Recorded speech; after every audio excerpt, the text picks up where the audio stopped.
Alright, barka da wannan lokaci. Assalamu alaikum, amincin Allah ya tabbata a gare ka, a gare ki ga dukkan wanda ke sauraron wannan bidiyon namu a daidai wannan lokacin. So, idan kana ji na kana sauraro na, ka rubuta wani alama wanda ran gane cewa kana ji na kana sauraro na, ko ka rubuta sunanka, ko ka rubuta cewa ina jinka ina sauraron ka, ko kuma ina jinka kawai.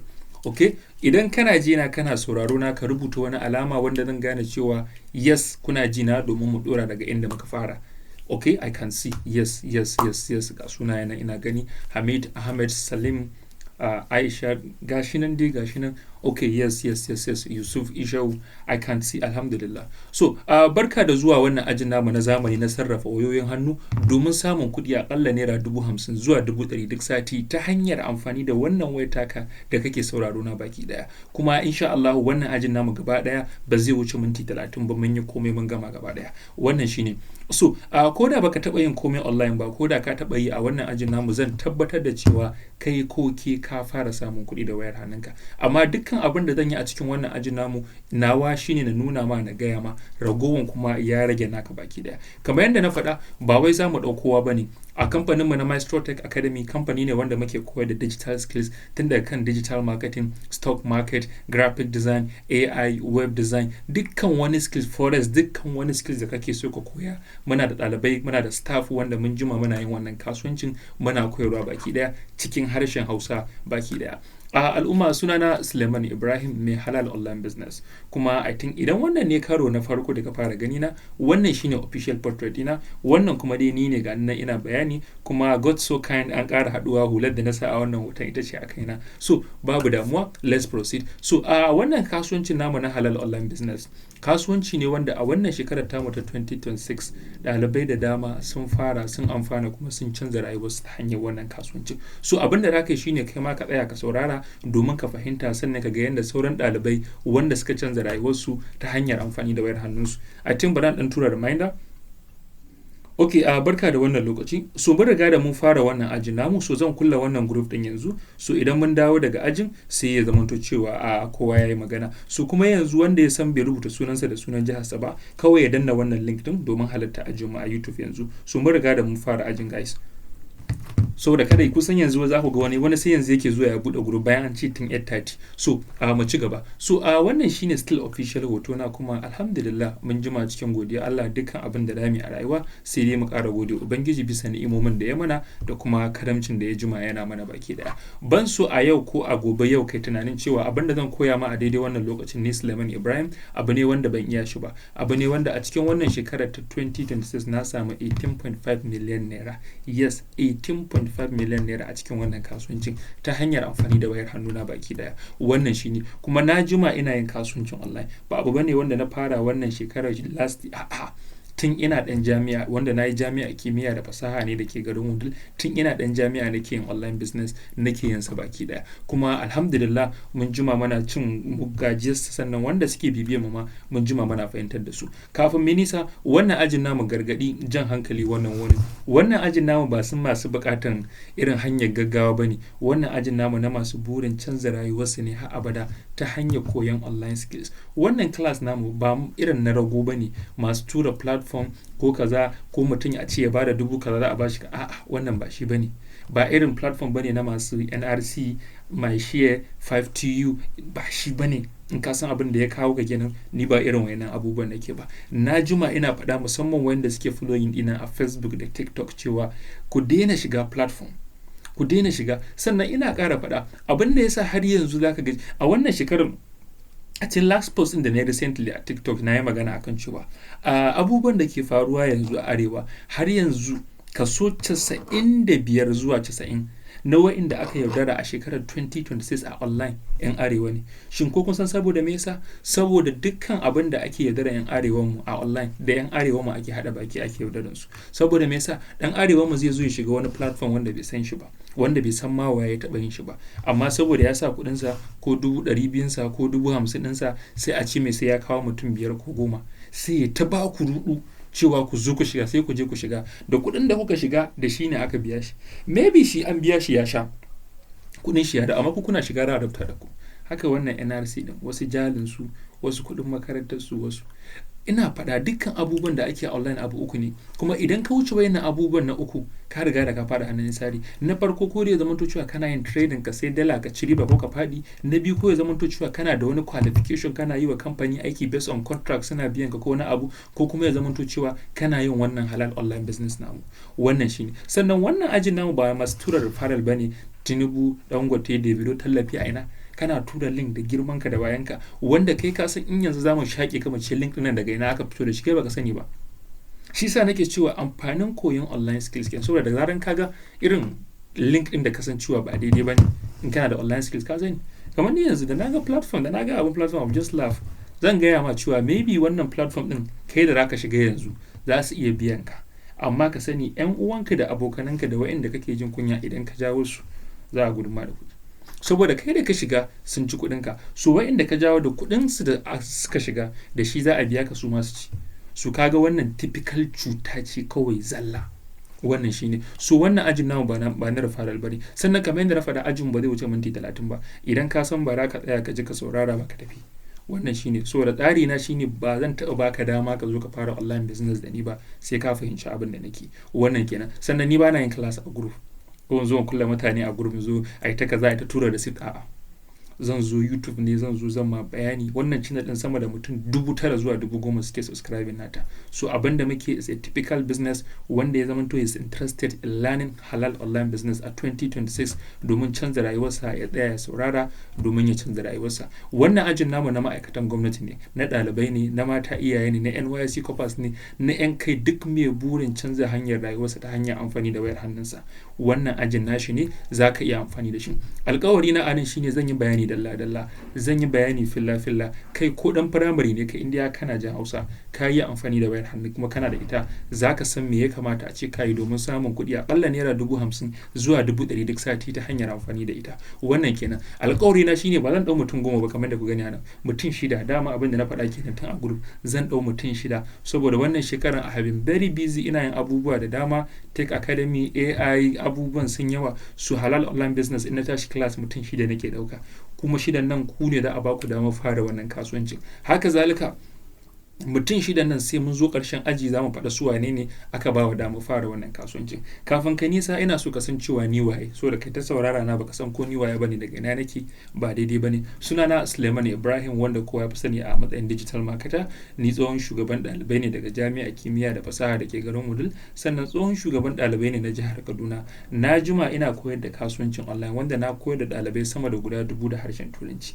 Yanzu mu da muka iya wannan kasuwancin muke dawowa muke fassara cikin harshen Hausa domin tabbatar da cewa waɗanda suke zuwa suke zambatan mutanen mu 'yan arewa mun kau da su. Sannan na jima ina creating student enterprises domin tabbatar da cewa maganar da ake fa yanzu skills ake magana. Qualification is good, certification is good, degree is good, but skills matters.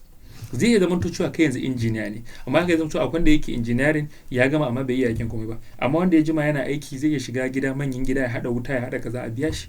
So it's just about wannan skills kake da shi yanzu. Qualification ɗinka, yes, is good. Duk wanda ke da degree, yes, you are officially ka riga da ka yaƙi jahilci. Wannan ha abada kenan. Yanzu abin da ya rage ma shine ka yaƙi talauci. Kuma wa billahi azimu, talauci ba a saka mai fuska. Da zaran ka saka mai fuska zai raina ka ne gabaki daya. So hawan shi ake. To, let's proceed. Now, ina so kafin mai nisa, ka imagine cewa ka yi receiving naira 500,000 a accounting ka saboda ka yi attending class ɗin Suleiman Ibrahim na halal online business a shekarar 2026. Shin me za ka yi da wannan kuɗin? Ina son muku wani abu ne. Let's say ka yi receiving naira 500,000 yanzu a accounting ka. Me za ka yi? Me za ka yi? Ina so kowa ya faɗa mu. Ina so. Okay, ga wani ya ce zai taimaki iyayen shi. Yes, it's very good. Zan biya kuɗin makaranta. Zan sai fili, za ta canza waya, zan yi aure. 500,000 zai aure yanzu? This is homologo fa. 500,000 ba zai aure ba. Malam hozu.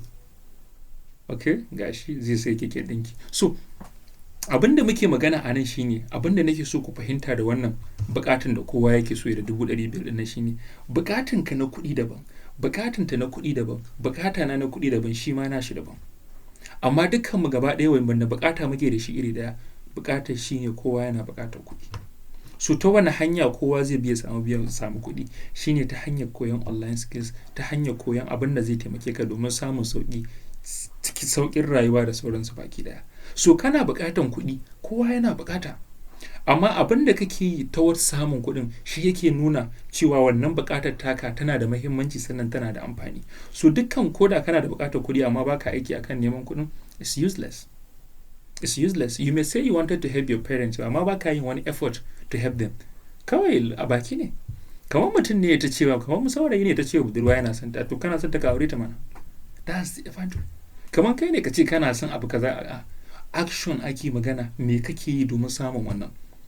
Wannan shine domin ko an ce ko addu'a kana ta addu'a amma ana so kana addu'a kana hadawa da aiki. So duk bukatan kuɗin ka dinga mai da hankali gurin menene, gurin neman kuɗi. Kada in cika ku da surutu. Wannan ba abu bane wanda wai ko last year ko wannan shekara ake biyan shi. Tun shekarar 2023, 2022 ake biya na.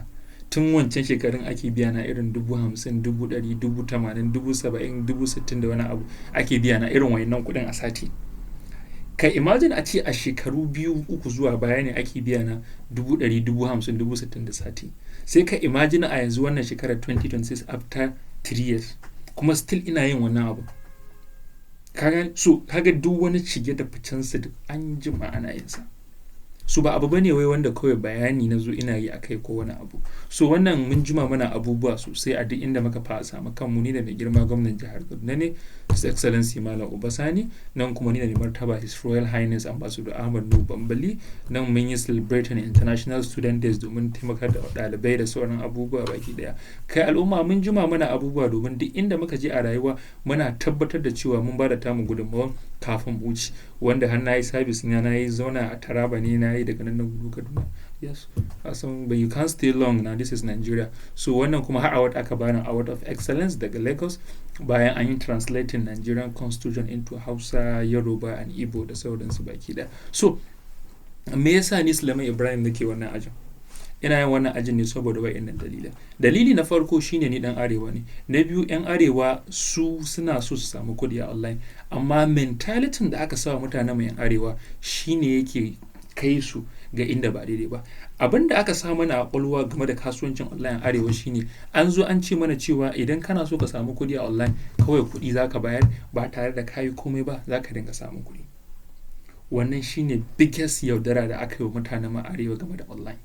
Saboda kai da ake biyan ka albashi, ai ana biyan ka albashi ne saboda kullum kana zuwa aiki. Kai da kake zuwa kasuwa ka sai da kaya ka ci riba, ai kana sai da kaya ne kuma kana cin riba ne saboda ka je kasuwa. Ke da kike yin dinki a gida, ai ana biyan ki kuɗi ne saboda kin yi dinki.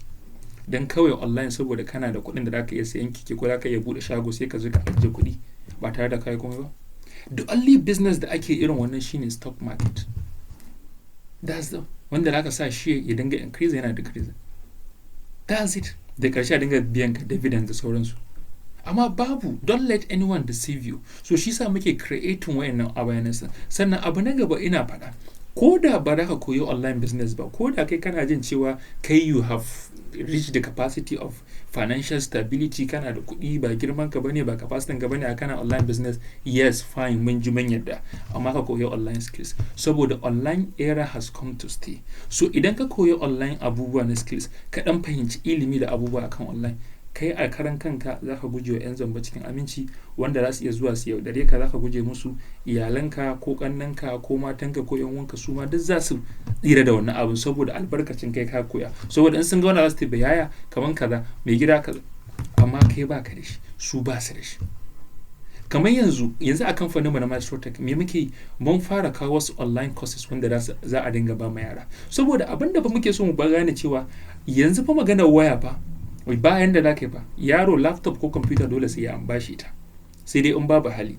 So amma abin da ake so shine kai projecting kwakwalwan yaron da koyon wasu online skill da za su taimake shi ya taso ya iya su.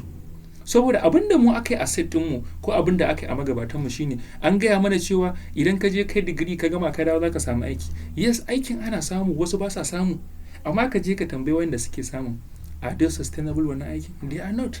So magana wai depending on your salary, it doesn't work. Kai projecting 'ya'yanka da online skills da online abubuwa wanda za su dawo su a rayuwa da grooming. ba mu zo kan yanzu muna magana kanka ne, amma muna magana ne akan cewa future abubuwan da ke faruwa. Idan zamani ya zo da abu, zamani ba ƙarya ba ne, so lallai kai adopting. Idan ba kai adopting ba zai baka a baya. Yanzu yanzu 'yan kasuwanmu waɗanda suke kasuwancin ƙauye za ga ba buko ba kaza, me suke yanzu? Suna ƙoƙarin buɗe online page su nemo content creators su dinga musu tallan kamfaninsu. Me yasa ake tunanin cewa wanda kashe kuɗi, wanda irin waɗanda in suka ci riba a kasuwa kai su tara ma wani siya da gaske zai sa in ba sallah ba ko wani abu, to amma yanzu yana kashe kuɗi domin nemo content creator saboda ta online ake samun customer. Ba kowa yake zuwa kasuwa sayan abu ba. Nakan iya manta last ne na je kasuwa, ba wai dan baran iya zuwa kasuwa bane, sai dan lokaci na yana da muhimmanci. Hula dan siya, order dan yi. Agogo dan siya, me zan siya, shadda ce, order dan yi. Ni dan jihar Kaduna ne, amma ban taba sayan shadda a jihar Kaduna ba. Kuma ban taba zuwa Kano na ta ce na taba kantin kwari siyan shadda ko yadi ko na abu. Kawai sai dai in gani, wane ina son wannan, ban son wannan. Fine, kaya sun zo, fine, an dinka. Amma wa'annan da a ce ba su positioning kansu a online ba, ta yaya ne zan gansu? Sai dai in tafiya ta ce zan tafi kasuwar bacci ko zan tafi central ko menene. But amma an wuce wannan zamanin, an wuce wannan lokacin. So dole an zo digital era, ko dai ka tsaya ka amfana da shi ko kuma nan gaba kai kuka da shi. Babu abin da ya wuce wannan biyan. Wannan shine abu na gaba, rashin aikin yi ga matasa. Idan kana da online skills yanzu zai taimake ka. Akwai kamfanonuwa da dama yanzu suna neman graphic designers, suna neman video editors. Za a biya ka wani 500,000 per month. Skills ne, yes.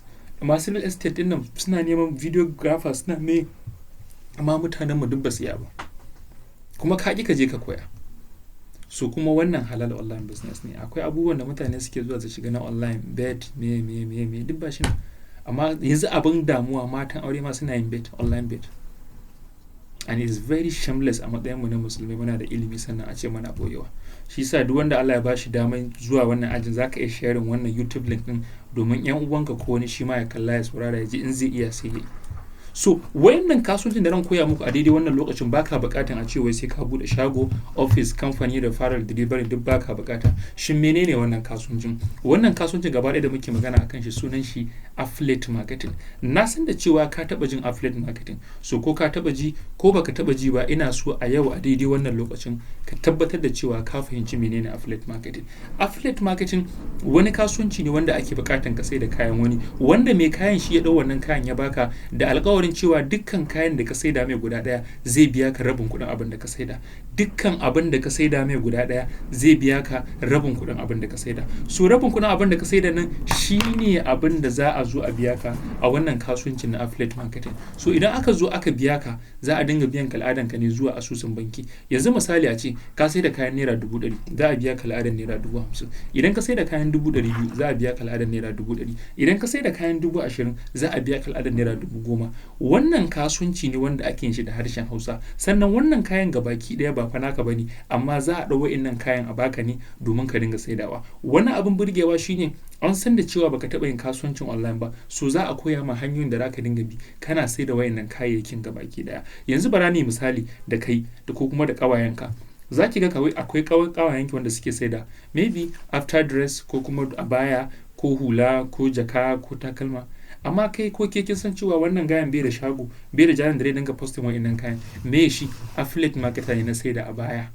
Mai shagon shi ya bude group ya ba su, ya sa su, duk wanda ta saida an ci a bayan 200,000 sai ta kara 20,000 ko 30,000 ko 10,000. In kika siya ki a matsayin 230,000 kika tura mata kuɗin, za ta tura wa mai a bayan 200,000 ta rike 30,000.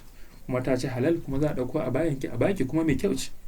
So wannan shine irin abubuwan da ake a affiliate marketing. So affiliate marketing ba abin shiririta bane ba, mutane ne ba su iya shi ba, domin yanzu dillancin da ake na gidaje da filaye affiliate marketing ne. Dukkan shi affiliate marketing ne. So the main thing abin da kake bukata ya zamanto cewa kai ma ka iya shi ne, shin kai a matsayin ka na affiliate marketer na online wanne irin kaya zaka saida, sannan kuma suwa zaka saida mawa. Wannan shi kayayyakin ina so ku gane, so da dukkan abin da zaka in aka ce ma kasuwanci ne, so dole kana bukatan ka fahimta ka san cewa wanne irin kaya zaka saida. Saboda babu yanda za ka je ka fara abin da kai ka san baka ma san me zaka saida ba. To yanzu misali wannan wayar taka da kaje ka siya a kasuwa, da kaje ka dau kuɗi ka bada aka baka wayan, ai ka san da cewa idan ka dau kuɗin ka bayar wayan za a baka. ko su da a ce ka san bara baka wayan ba ka bada kuɗi ba. So shi ma yanzu ina so ka fahimci cewa idan ka zo ka fara wannan kasuwancin na affiliate marketing wanda zaka saida mawa shi me zaka saida mai, so da idan baka san me zaka saida ba shi kanshi ba zai dau kuɗi ya baka ba. Wannan shine. So a kasuwancin mu na affiliate marketing muna saida kayayyaki ne wanda ake kira da digital product. Shin menene digital product? Kayayyaki ne wanda suke zuwa matsayin online courses, software, ebooks da sauransu. Da yawan mutane ba za su fahimci wannan bayanin ba, amma bara na muku dalla-dalla kamar yadda na alƙawari. A shekarun baya za ka ga ana ɗaukan maybe kamar ni zan ce yayyena ko magabatanmu ko kawunanmu, ana kai su gurin koyon sana'ar dogaro da kai, wani inda ake haɗa takalmi, wasu turaren wuta, wasu ɗinki, wasu ube, wasu graphic design, wasu gyaran dish, wasu meye, wasu fish farming duka. Amma yanzu ka taɓa tambaye kanka shin me yasa yawanci yanzu center ɗin nan na skills ba sa functioning properly, ko da ma akwai su wasu ma sun kulle? Saboda an zo digital era ya zo ya yi bencin nasu, sai ya zamanto cewa yanzu kamfanonuwa da dama da a skills acquisition center sun yi converting skills nasu into online. Idan kana son koyon graphic design akwai shi a online, idan kana son koyon forex akwai shi a online, idan kana son koyon turaren wuta akwai shi a online, idan kana son koyon stock market akwai shi online, duk abin da kake so akwai shi a online. Sannan wa'inda suka jima suna koyar wannan shekara da shekaru su ne suka yi designing wannan online course din. So da suke designing wannan online course din sai suka bamu, sai muke ba ku sai ku dinga saidawa. Idan kun saida za a dinga biyan ku la'ada da commission. Let's say yanzu ka saida kayan naira 100,000, za a baka la'adar 50,000. Sannan kuma shi wancan da zai koya wa wanda ka saida mawa za a biya shi la'adar nawa, shi ma za a ba shi la'adar naira 50,000. Kaga mai koyarwan da kai kowa an biya shi la'ada. Sannan wanda ka saida mawa shi kuma za a biya shi nawa, za a biya shi menene, za a biya shi shi kuma wanda ka saida mawa shi kuma za a koya mai wannan sana'a. Saboda ina so ka gane cewa wanda zaka saida mawa customer ɗinka shi ma is safe, kai ma you are safe, sannan wanda zai koya ma su ma ɗin da ya safe. So duk suwaye suka yi wannan aikin mu mun san wayannan masu center din masu saida wayannan kayayyakin, mun san ka kai da ramu ba mu ka saida wannan kayan. Idan ka saida kayan da komai, customer da zaka saida mawa da sunansa da email address za a yi transferring a ba mu wannan. Shi kuma wannan ya gani ya yi receiving kuɗi zai koya ma wannan customer ɗinka wannan sana'a gabaki ɗaya entirely. So wannan shine. So mu kuma yanzu kuma ai ba aikin bati makai ba. So wa'annan kai ba ma cin ba, kai affiliate marketer ba ma cin ka tara, ba ma cin ka charges. Shi kuma wannan da zamu biya shi 50,000, to sai kamfanin mu a ce duk transaction zai dinga cire 5,000, and which is very fair. So shi sa mu a kasuwancin mu na online muna buƙatan ka, muna buƙatan shi. So abinda muke buƙata shine mai joinin naku biyu ku yi kasuwanci. So abin da ke faruwa a nan shine kai idan shi gashi kai ma ga ka, kai an zo an baka kaya amma baka iya saidawa ba. Mu sai muka ɗauke shi a matsayin halal online business, za mu koya ma hanyar da aka bi domin ka saida kayan na online. Shin wannan hanya ake bi ake saida kaya online? Hanya guda biyu. Hanya na farko shine sales by content. Na farko kenan. Sannan hanya na biyu shine sales by paying advert. Misali kaman kai kana scrolling a wayanka, kawai sai ga tallan abu. Wannan ai bana following nashi, wannan ai baya following dina. Me yasa? Saboda wannan yana ba wa Facebook talla, sai dai ya tashi ya ce Facebook ga 2,000 ga 3,000 da Allah ina son mutum 300 su kalla wannan post din daga yanzu zuwa karfe 12 dare. Do you know that daga wannan lokacin zuwa karfe 12 dare mutane 300 nan sai sun kalla wannan post din nan? Sannan zaka ce ina son yan Kano ne, ina son yan Kaduna, ina son yan Bauchi, ina son yan kaza. A'a, ban ma son yan Najeriya, ina son yan Ghana. Wallahi sai sun gani. Saboda mene? Saboda social media is globally. Shi sa na ce gaba ɗaya amfanin online business ni in kana following ina a TikTok zaka ji na ce abu uku ne, daga communicating sai networking sai marketing. Yanzu ni da ku we are communicating, I'm communicating information to you. Idan na zo tallata ma abu ka siya ina marketing, idan na zo na ce hi wane kai ne kaza, ina business kaza, ina kaza mai ɗanyen ƙulla alaka ta zumunci da kaza, na yi networking. Dukkan abin da ake online ya faɗo ƙasan wannan abu guda uku ne, kuma idan ya wuce ka tafi hannun shiririta. Wannan shine. So al'umma wa'annan su ne irin kayayyakin da muke saida: su graphic design, importation business, e-commerce, web design, perfume, stock market, digital marketing, resin art and craft. Sannan dukkan kayan da ka saida guda ɗaya za mu dinga biyan ka rabin kuɗin abin da ka saida. Idan ka saida mana da kayan 200,000 za mu baka al'adar naira 100,000. So ba abu ne wanda zaka sai da kayan 100,000 a baka al'adar 10,000, 5,000 a haba. Wannan ai harka me ake cewa ne wancan? Wancan na can farm company ne ko farm center irin harka yan zabuwa su ne ake haka, amma nan 50% commission ne. Idan ka sai da abin 100,000 za a baka la'adar 50,000, abin 200,000 la'adar 100,000, abin 20,000 la'adar 10,000. Sannan business ɗinmu ba abu ne wanda za a ce wai sai ka buɗe wani wallet sai ka buɗe accounting da kake amfani da shi ko opay ne ko money point, ta nan za a dinga biyan ka. Sannan kayayyakin da zamu baka su ne da yawa, kai ke za ka zaɓa abin da kake so ka saida. Kamar ni da ga cewa ina so naga ina saida maybe wani abu ne na daban, kai kuma kana so ka saida maybe graphic design ko turaren wuta ko resin ko stock market, sai muke ba da wannan kayan gaba daya, sai ka zaɓi wanda kake so ka saida sai ka je ka saida. Wannan shine so hanyoyin da ake samun wa'annan product. Akwai sales rocket, akwai seller, akwai expert ne, akwai stakeholder da sauransu. Amma magana gaskiya ni na fi amfani da seller. Saboda me yasa? Saboda seller a cikin daren nan yanzu idan na saida ma da kaya za a biya ni la'ada na kafin asuba an tura min la'ada na cikin banki na, so baya ma daukan 24 hours. So su kuma wa'annan duk suna biya ne sales rocket asabar, wannan juma'a, wannan monday, a sati so daya. Amma seller it is a global, daga duk inda kake zaka saida wa mutum kaya. So wannan shine hanyoyin da ake bi ake samun wayannan kayayyakin. Abin tambayar anan shine shin wannan hanya ake bi domin fara wannan halal online business din?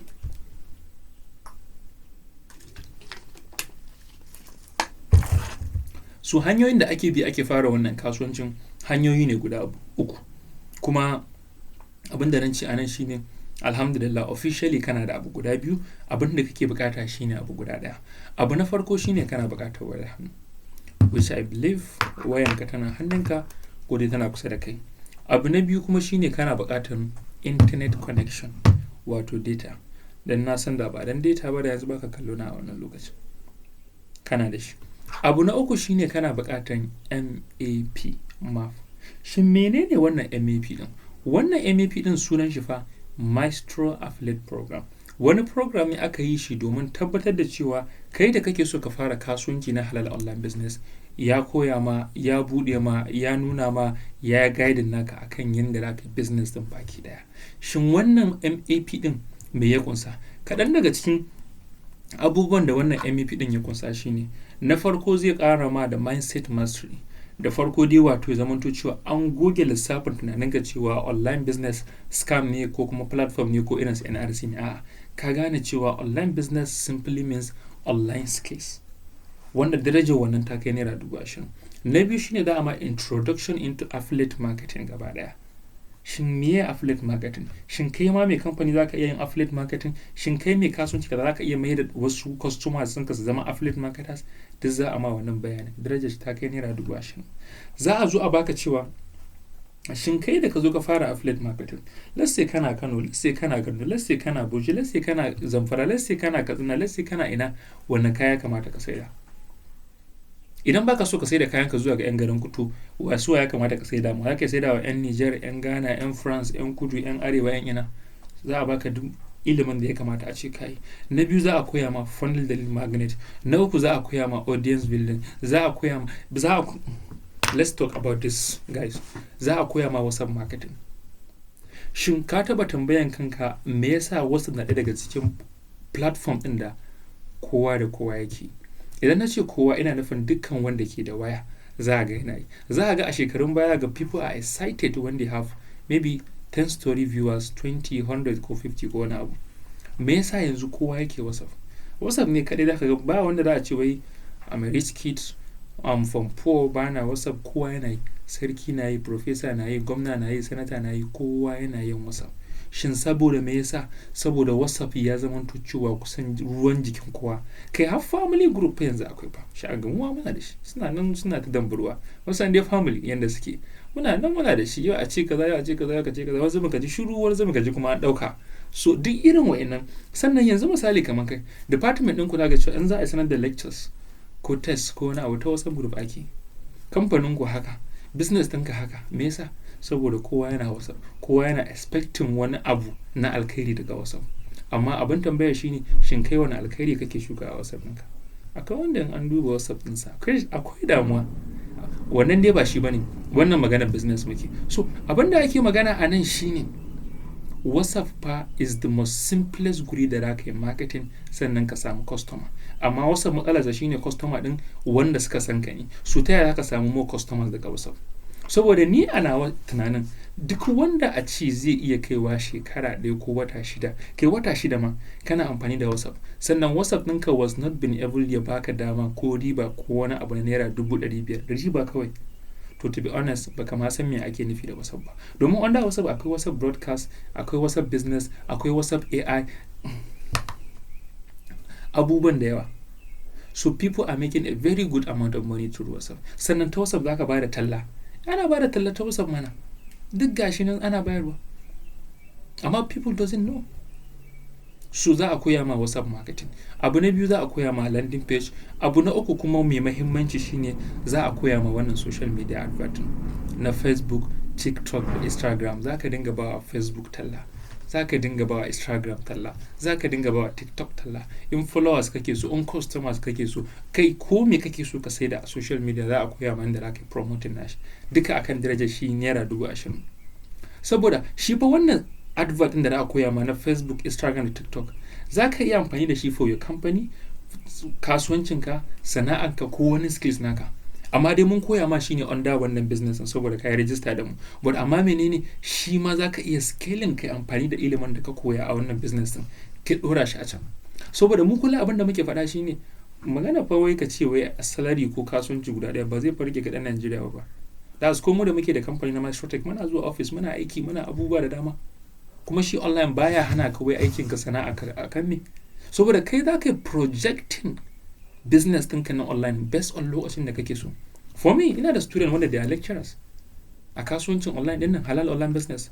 But majority of them suna making kuɗinsu ne from Monday to Saturday to Sunday. That's very simple things. Sun yi projecting abinsu based on yadda suke so. Wannan kenan. Sannan za a koya ma yadda za ka sai da kaya. So the sales is a very good abu, amma dole sai an koya ma. So daraja abubuwan da wannan MEP din ya kunsa ya kai naira 200,000. Amma kamar da na faɗa, wannan MEP din gaba ɗaya an yi shi ne domin yan arewa, domin mutanen mu su ma su samu su iya abubuwan da ya kamata a ce sun iya domin samun kuɗi. Yana faɗa ba ko yana surutu bane a banza, ni ganau ne jiyau ne shekara da shekaru a cikin wannan kasuwancin. Gashi nan, sannan ba wai kaka ci iya Suleiman Ibrahim kaɗai ke samun kuɗi ba. Ga su Aliyu Ibrahim, ga su Baba Gana, ga su Ismail, ga su Ashir sun samu kuɗi. Ashir sun samu kuɗi, duka sun samu kuɗi ta MAP ne. Thank you MAP, tabbas wannan na ɗaya daga cikin abin da ba zan taɓa mantawa ba. Kuma tun lokacin da na register MAP, Ashir was able to make 4 million naira ta hanyar menene, ta hanyar mallakar MAP ɗin nan. Wannan na yi service account ne Tibdi, na gama tun 2005. Okay, muna 2026 ne. To wannan ma ba shi bane magana. So ko a lokacin da na yi service, I was president of financial inclusion. Kamar yadda na faɗa, I love it. Duk inda na je a rayuwa ina so na gana ba da contribution nawa. Kuma we did our best in our own LGA gabaki daya. So kuma harkar siyasa duk abubuwa duk muna yamma ba sa hana mu duka mu je aiki mai kaza. So kamar yadda na faɗa, domin fara shi wannan kasuwancin namu na halal online business, kana buƙatar abu kamar haka. Na farko kana buƙatar wayar hannunka, na biyu kana buƙatar internet connection, na uku kuma kana buƙatar MEP. MEP din nan ba kyauta bane, amma MEP din nan bai kai naira 100,000 ba, bai kai naira 200,000 ba, bai kai naira 50,000 ba, bai kai naira 70,000 ba. MAP din nan naira 40,000 ne kacal. That's it. Da wanda zai fara wannan kasuwanci sai ya biya naira 40,000. Wannan shine tsari, wannan shine doka. Amma kamar yadda na faɗa, zan ɗau mutum 6 zan ba su kyauta. Mutum 6 kaɗai. So kuma kafin ma mu zo kan maganar mutum 6, let's talk about the reality. Yanzu wannan business ne ka fara da naira 20,000 ka dinga samun 50,000 da sati. Kan ma ka ce 100,000 da sati. You can't say kan ma ka kawo maganar Napep ko Uber. So da Napep yanzu is over 4 million. And Uber you have to get a car. Ko kana yin Uber ko Bolt za ka ga cewa irin ko yanzu masu Bolt ka tambaye su yadda suke shan wahala da car maintenance da fuel is not smiling. For someone to rise a profit, it's not smiling. So I'm not even going far. Bara mu dau common business namu na graduate masu degree. I know kun gane me nake. Yes. So for you to start that business, okay, ba ku gane POS. So POS is a very lucrative business. Don't underestimate POS business, wallahi. Don't underestimate. Ni ma yana da wasu branches. But my dear, let's abubuwa ne haka. So let's say yanzu kana POS. For you to start POS, maybe za ka iya kama shago in kana so ka yi shi big. in kuma kana so maybe ko ka nema irin mashin na money point ko na ope sai ka samu umbrella ɗinka irin wanda ake a gefen Abuja nan, sai kuma ka samu irin electrical cash. So wannan dai 20k ba zai ma ka dinga samun 50,000, domin duk mai fiye da yake samun 50,000 a sati ai he's doing good.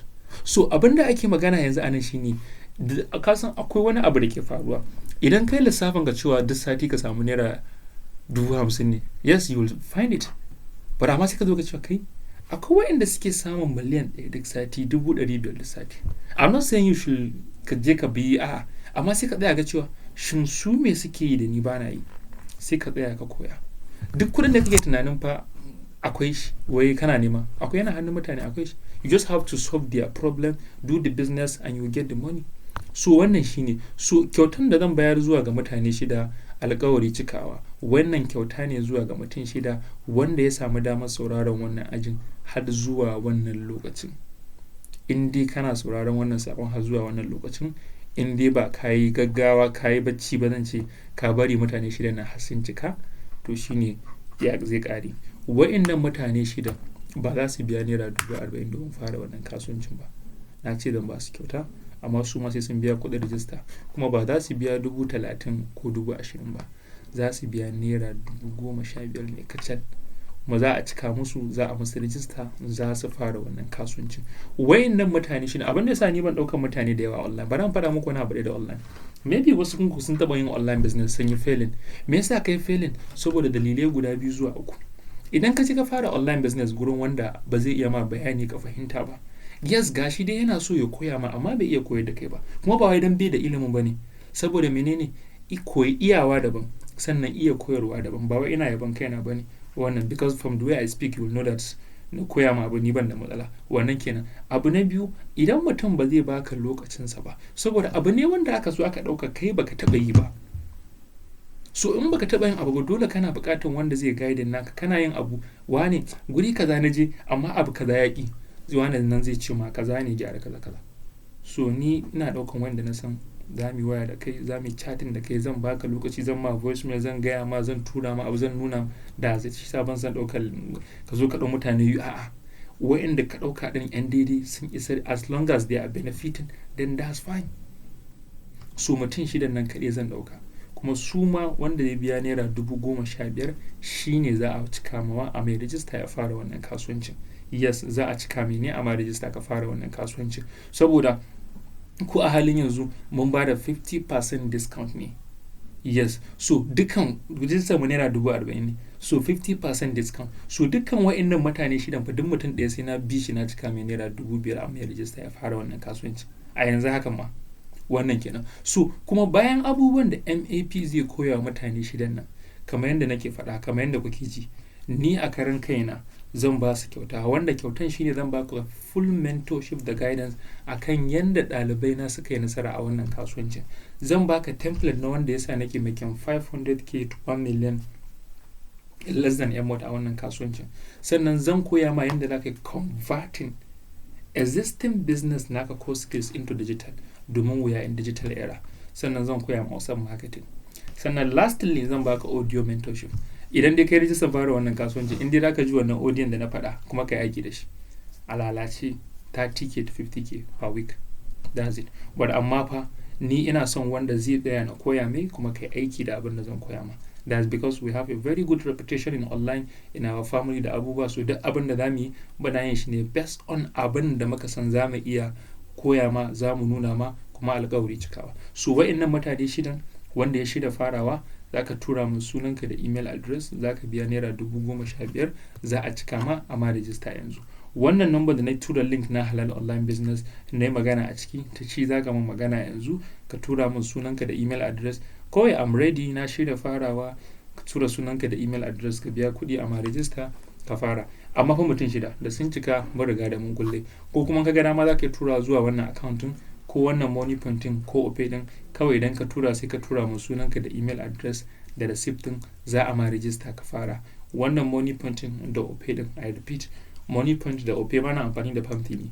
money point da opay ta shi za ka biya. In ka biya ka tura min receipt sai a ma register ka fara shi wannan kasuwancin. Kamar da na faɗa, we are under 50% discount na MAP wanda naira 20,000. So duk mutum ɗaya a cikin wayannan mutane shidan sai na cika musu 5,000 an musu register sun fara. Sannan idan ka biya kuɗi ka tura min 15,000 da receipt, ba fa za a rike kuɗin bane a account ina. A'a, zan cika ma 5,000 ne a sa sunanka da email address amma register ka fara yanzu. Wannan Yasir Abubakar ne, shi ma an cika mai kuɗi, na cika mai 5,000 na mai register. So kai ma haka za a tura ma receipt.